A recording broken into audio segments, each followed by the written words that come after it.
রামিসার এই হত্যাকারীর সর্বোচ্চ শাস্তি ইনশাআল্লাহ আগামী 1 মাসের মধ্যে নিশ্চিত করবে এবং সেই সর্বোচ্চ শাস্তি হচ্ছে মৃত্যুদণ্ড।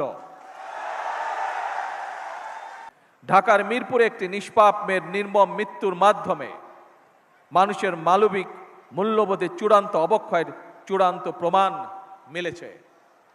প্রিয় উপস্থিতিবৃন্দ, প্রিয় ভাই বোনেরা, এ বিষয়ে একটি কথা আজকের এই অনুষ্ঠানে আমি পরিষ্কারভাবে আপনাদের সামনে তুলে ধরতে চাই।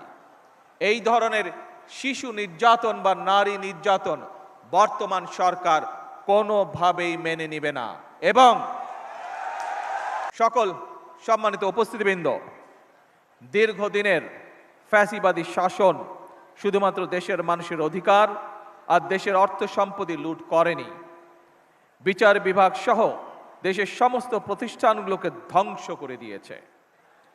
সবচেয়ে যেটি বড় ক্ষতি হয়েছে, বিশেষ করে বিতাড়িত ফ্যাসিবাদের সময় মানবতা, মানবিকতা এবং দেশের আবহমানকালের ধর্মীয় সামাজিক মূল্যবোধগুলোকে একেবারেই বিনষ্ট করে দেওয়া হয়েছে।